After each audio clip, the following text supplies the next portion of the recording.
ఏం అప్పుడే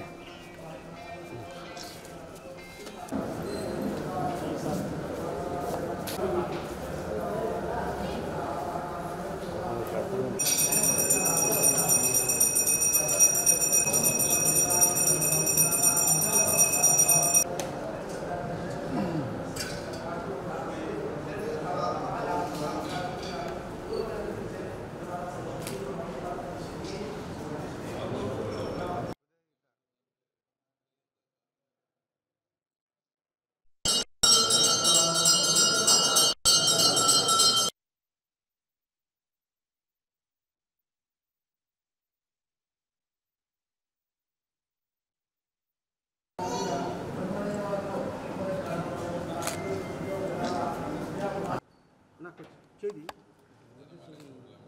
మీరు నాకు అది తెలిసిన మోహన్ ఎన్నికి జరగాలి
వెంకటేశ్వర స్వామి టెంపుల్కి గాను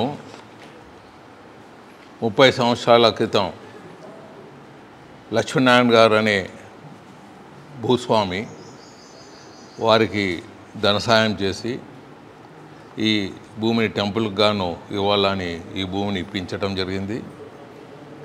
మరి అలాగే వెంకటేశ్వర స్వామి టెంపుల్ కూడా మేము కట్టించడం జరిగింది ఇక్కడ.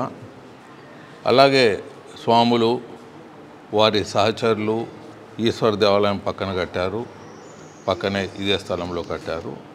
సో ఇక్కడ ఇద్దరు ఉన్నారు శివకేశవులు, వెంకటేశ్వర స్వామి ఉన్నారు, ఈశ్వరుడు ఉన్నాడు. ఇట్లా అరుదుగా ఇప్పుడుండే పరిస్థితుల్లో అరుదుగా జరుగుతూ ఉంటుంది. చాలా చక్కగా అందరినీ అన్ని దేవతలకు ఏమేమి చేయాలో పూజలు నిత్య పూజలు చేస్తూ అలాగే నవగ్రహాలు కూడా స్థాపించాము. మరి ఆంజనేయ స్వామి టెంపుల్ని స్థాపించాము. ఇక్కడ ఈ ప్రాంతంలో ఉండే వాళ్ళకు సకల సౌకర్యాలు ఏర్పడే విధంగా ఏర్పాటు చేశాము.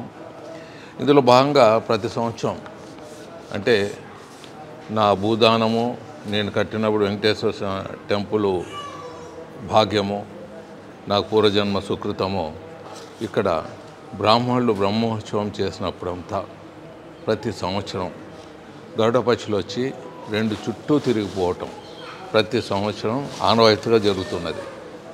అలాగే ఒక వారం రోజులైనాక భగవంతుని చక్రస్నానం చేపిస్తాము.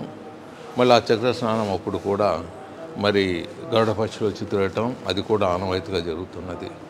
మరి ఇటువంటి భాగ్యము ఈ ప్రాంతాల్లో మనమున్న దగ్గర కలగటం, మరి ప్రజలందరూ వచ్చి దీన్ని తిలకించవచ్చు, దేవుని ఆశీర్వచనాలు తీసుకోవచ్చు. అలాగే ప్రతి సంవత్సరం సరిగా సూర్యుడు కిరణాలు సీదా భగవంతుని కాళ్ళ మీద పడతాయి.